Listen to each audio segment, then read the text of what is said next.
Well, here we go again. We recently discussed the deflating update on the Splinter Cell remake in which Ubisoft is declaring that they will be changing the narrative for a modern audience, which is just a bit concerning considering almost all instances in which that quote is used, it ends up going very, very badly. Well, the latest game to jump into that bed is Fable. Xbox Studios head Matt Booty was recently featured on YouTuber Skillup's podcast and claimed that the upcoming Fable reboot will bring it forward for today's sensibilities and just, make a more modern take on Fable. Oh! Ew! Dude! What the? Let the games begin for the honor of Game of the Year, something that certainly won't end up controversial at all, like how it was in 2018 between God of War and Red Dead Redemption 2. That certainly is not going to happen again this time around with Elden Ring versus God of War Ragnarok. Well, actually, it might. Elden Ring earlier on in the year came out to a Metacritic score of 96 out of 100, the best reviewed game of the year, an innovative open world masterpiece from Software, and now we have gotten some reviews for God of War Ragnarok, and it too has been met to universal acclaim. Right now, based off of 117 critic reviews, it has a 94 out of 100, matching the review score of its predecessor, the 2018 installment of God of War, and there are just rave reviews for this experience. It is bigger and better in every single way. And the game is out now, so what is your verdict on this year's Game of the Year? Let me know in the comments section below. Amidst all the Witcher Netflix chaos, CD Projekt Red's next Witcher game got a major announcement with Sebastian Kalemba, the animation director of The Witcher 3 Wild Hunt, revealing he is the new game director of the upcoming saga. What's a little worrying about this is the fact that we already had a director announced for the next Witcher game, that being Jason Slama, who previously directed Gwent. There has been no clarification if Slama has left CDPR. He's not active on social media at all. He could still be the director, or maybe Kalemba is simply overseeing the entire upcoming trilogy, but this is confusing and worrying. CDPR has been bleeding talent the last few years, and yet another major departure like this would have me concerned on The Witcher 4's quality, especially with CDPR making the jump to a new engine. Regardless, there just isn't enough to go off on right now, but something to keep an eye on. Battlefield 2042 launched last year and was supposed to be a return to norm for the franchise, but instead it was yet another indictment on how badly EA DICE has fallen from grace. Since then, this lackluster live service has continued to be lackluster, with many players pivoting back to Battlefield 1 for an experience that actually feels like a Battlefield game. Despite EA executives claiming that they aren't giving up on 2042, it certainly looks that way. In a new website update, EA has suggested that Battlefield 2042 seasons will only have one new multiplayer map each season moving forward. This news obviously was met with negativity online, with many fans just exhausted by the incompetency by this company. Although I don't think there's a real shock anymore, as we've all become accustomed to DICE not delivering on promises and delivering not even the bare minimum. But sure, we'll do this all over again with the next Battlefield game in a few years, thinking that they've learned their lesson finally. That's sarcasm. That ain't happening. In other EA news, they announced a new 3-game deal with Marvel, and then the execs had the balls to make this claim.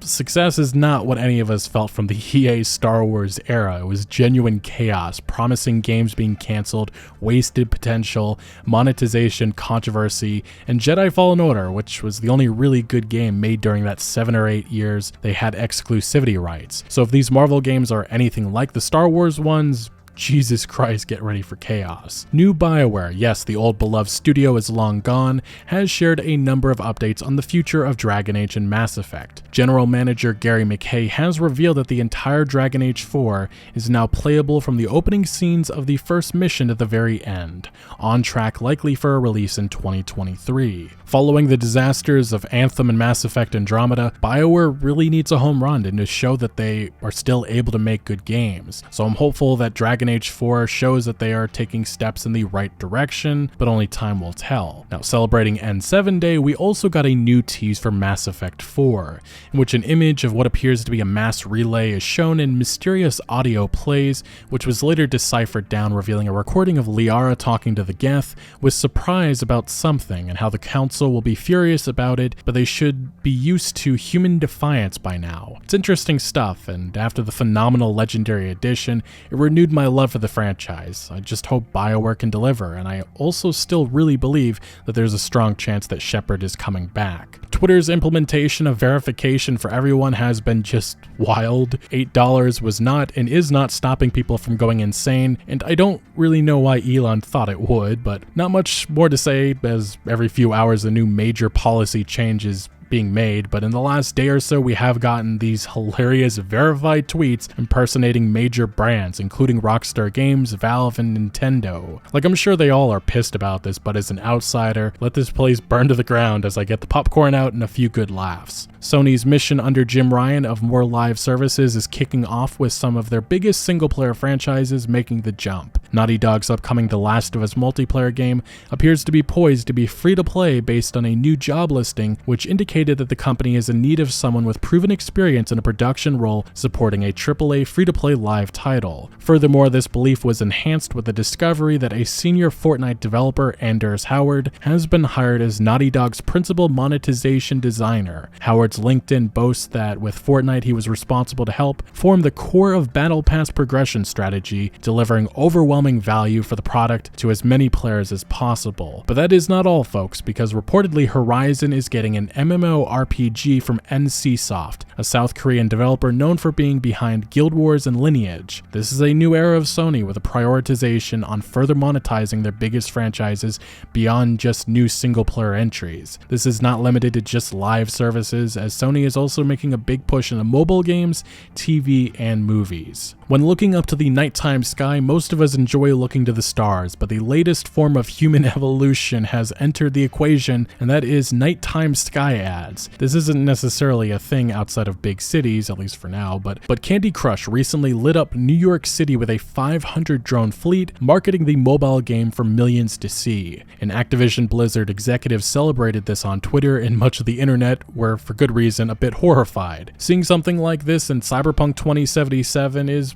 kinda cool. In real life though, it's a reminder that we're closer to that dystopian reality than people might like to admit. Atomic Heart is an example of a game that looks so good, but something just feels off. There have been numerous exposés over the years claiming much of the game's development has been disastrous, with a lot of the previous trailers being faked, and yet every time I see this game shown off in action, I want to feel impressed and enthusiastic about it, especially the recent boss fight footage. Then I'm brought back to reality with new accusations in which a Russian outlet has claimed that the trailers were designed as vertical slices, and the project has suffered severe crunch, reboots, feature creep, lack of milestones, misleading presentations, and mismanagement. Regardless though, in February 2023 we'll find out for ourselves if this is the train wreck it's been claimed to be. Following what I feel is an underwhelming year for Xbox, Phil Spencer is being open about that, saying in a recent interview, one thing we've definitely heard loud and clear is that it's been too long since we've shipped what people would say is a big first-party game. We could have our excuses on COVID and other things, but in the end, I know people invest in our platform and they want to have great games. This is the only way Game Pass grows. Xbox needs to have the output, if not better than Sony, and that has not happened since maybe the Xbox 360 era. Also, I'm not speaking to indies or smaller games, but blockbuster releases. Xbox has certainly made the investments and acquisitions, but they need results, and what's concerning is so many of their upcoming projects have had reported struggles. My Series X has been collecting quite a bit of dust as of late, and I'd really like that to change, and hopefully that does next year with at the very least Starfield set to launch. Rocksteady Games is one of the most underrated developers, being behind the excellent Arkham games, which look even better now after Gotham Knight's recent release, but the studio has suffered major departures ahead of their upcoming release of Suicide Squad Kill the Justice League. Co-founders Sefton Hill and Jamie Walker have announced that they are leaving the company at the end of 2022, saying that they are ready for a new adventure in gaming. Definitely news that is disappointing and a bit concerning. I keep saying that word concerning, but there's just so much of it. We've seen this rodeo far too often the last few years,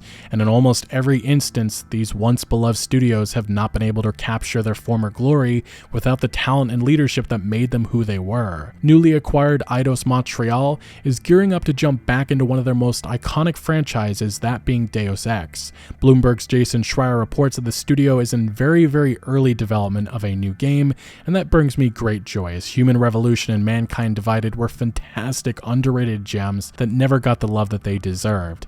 Square Enix's mismanagement and piss-poor marketing made things very rough, but now Eidos is under the Embracer Group, and I'm hopeful we see this franchise enjoy great success and flourish. Although it probably won't be until like 2027 when we see this new installment become a reality. At the moment, Eidos Montreal is reportedly assisting in the development of Microsoft's Fable, among other projects, while Crystal Dynamics is assisting in Microsoft's Perfect Dark remake. These former Square Enix studios having such a strong relationship with Microsoft does make me wonder about things. Like, if there wasn't scrutiny over Microsoft's purchase of Activision Blizzard, I really think they would be Microsoft owned by now.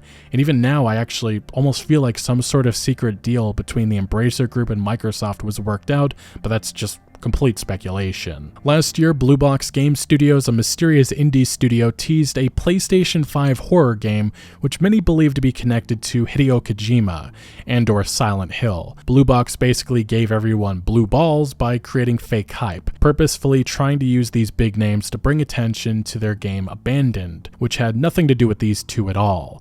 Investigations in the last few months indicate Blue Box and studio head Hassan Karaman knew exactly what they were doing, and we're going to take it further, but seemingly backed away from those plans following intense backlash and skepticism. Anyway, now Kojima opened up on that huge mess, speaking on how the speculation personally impacted himself, saying in his new Spotify podcast episode, Brain Structure, that it was a nuisance as users just kept sending me pictures of this Hassan.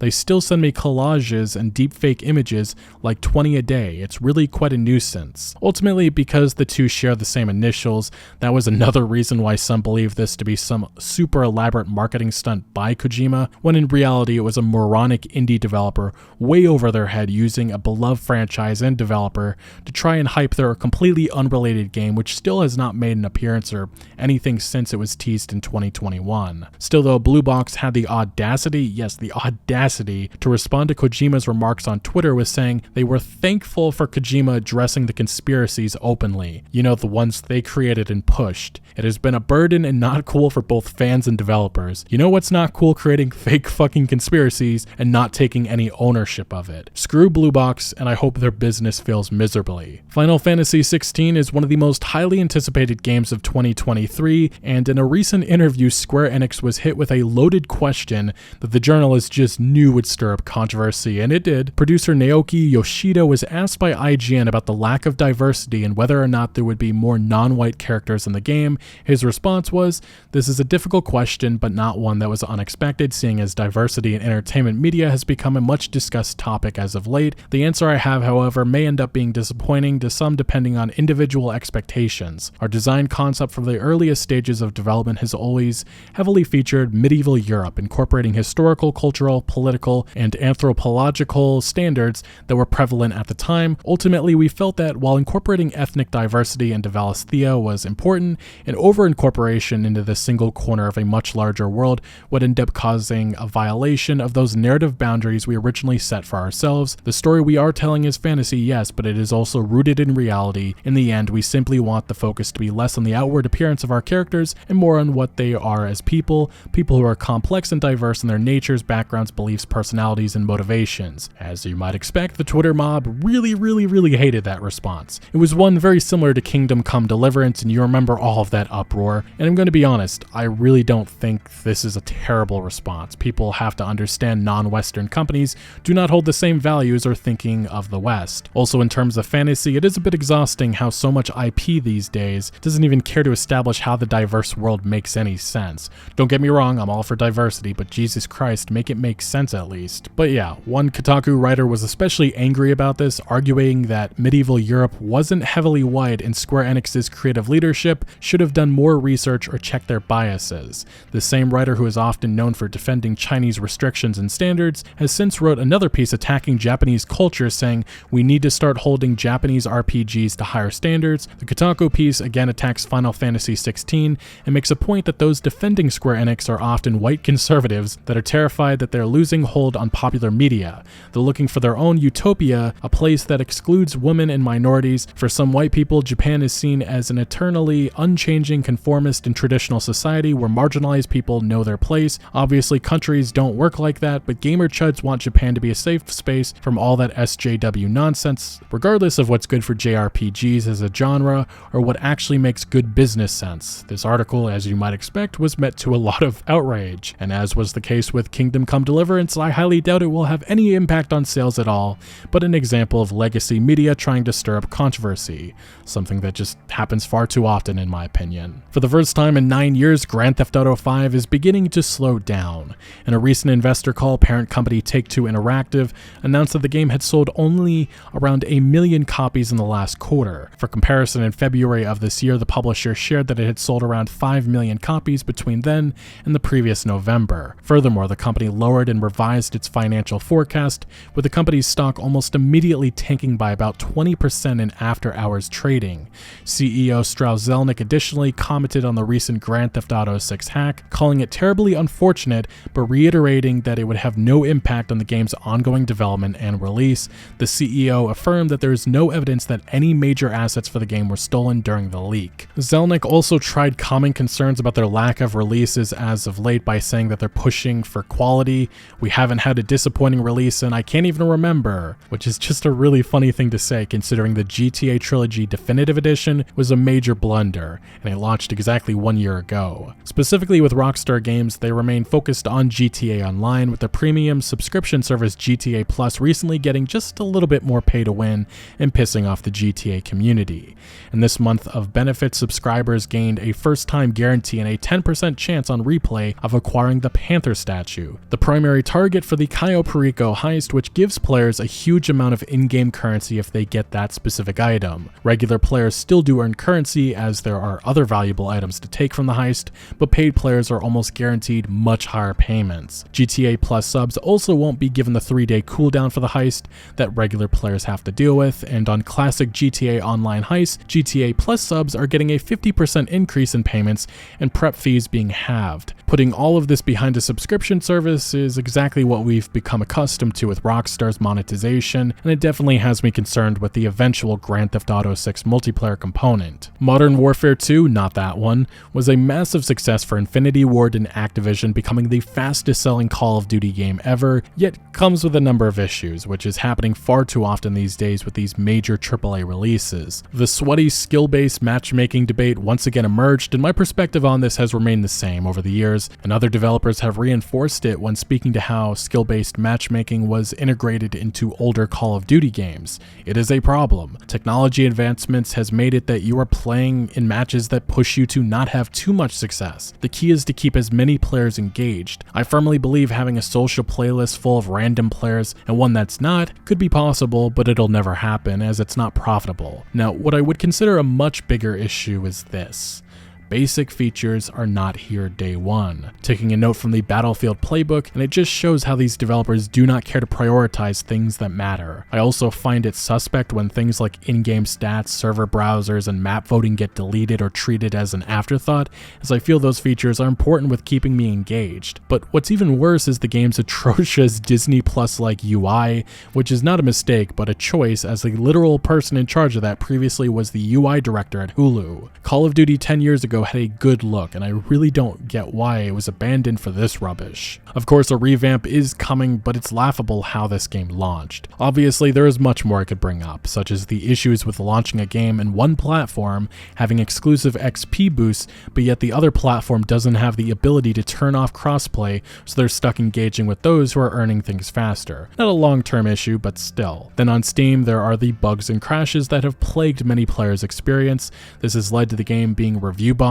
Currently, the game has only been rated positively by just over half of the 68,000 players that have reviewed the game. Infinity Ward's immediate reaction to the issues players suffered was launching a Trello board to keep players informed on the known issues. Only problem was that they forgot to set the permissions, and so anyone was able to edit the posts, and of course players took advantage to mock the developers. In the grand scheme of things though, none of this matters. The issues mostly will be fixed in due time, and the more pressing matters will be forgotten. Modern Modern Warfare 2 is making more money than ever, and that's all that matters to Activision. Now, another one of their recent releases just cannot steer away from the spotlight for all of the wrong reasons, that of course being Blizzard's Overwatch 2.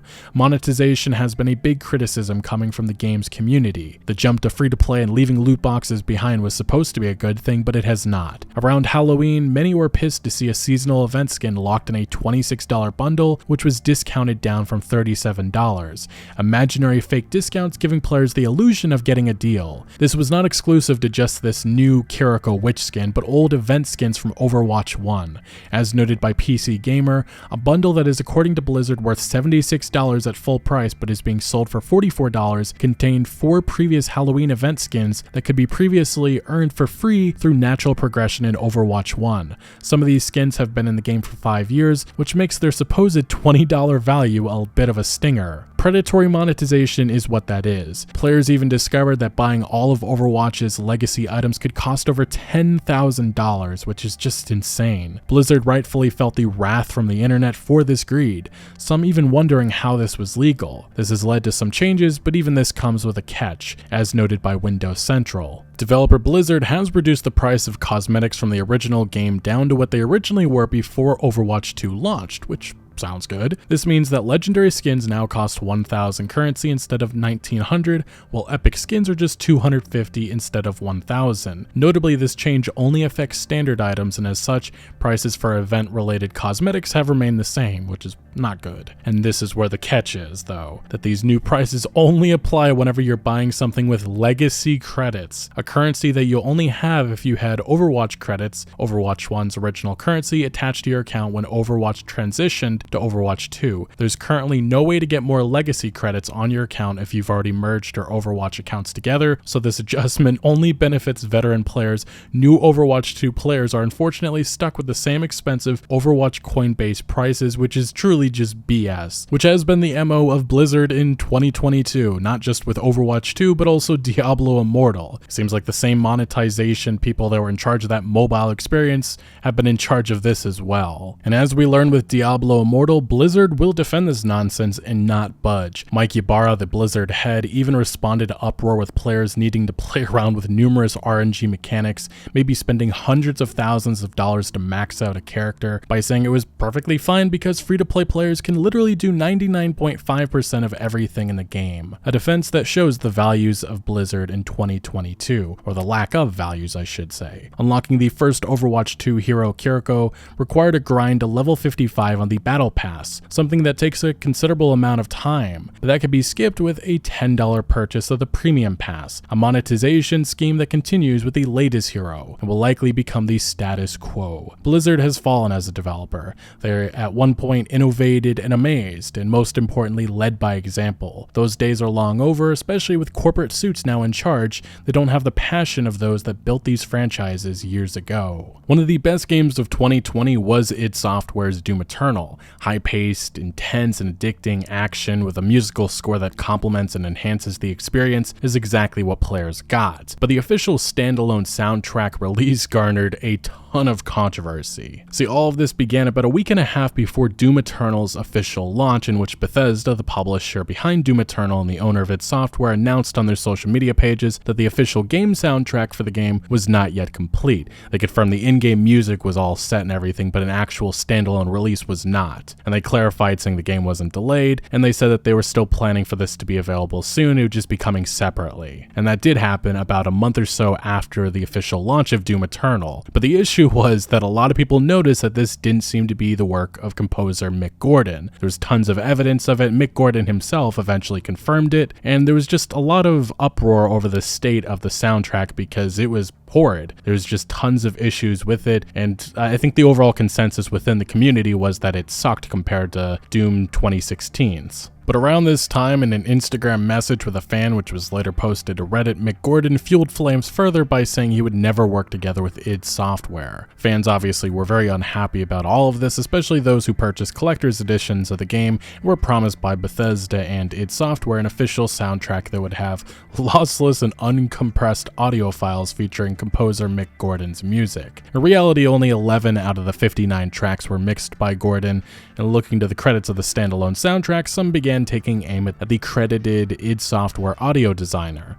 These personal attacks a few weeks later in May 2020 led to id Software studio director Marty Stratton posting an open letter on Reddit which trashed Gordon and made a number of allegations against him and his work ethic. In particular, the id Software exec claimed Gordon had delayed the soundtrack, then under-delivered, forcing id to get the game's lead audio designer to make up the rest of the tracks. Stratton concluded his lengthy letter by saying that the company won't be working with Gordon for Doom Eternal's DLC. Obviously, there is a lot more to Stratton's letter, but those are the main points, and ultimately this led to a lot of people being pissed at Gordon for how he conducted himself, and now over 2 years later he has given his side of the story with tons of actual evidence, and it is very, very different than what Stratton had to say back in May of 2020. Posting on his official Twitter page, Mick Gordon saying Marty Stratton lied about Doom Eternal's OST events in a Reddit post that used disinformation to blame me entirely for its failure. Later, he offered me a 6-figure sum to never speak about it. The truth is more important, and yeah, he has this Medium post with 14,000 words in it. I'm not going to go through the entirety of it,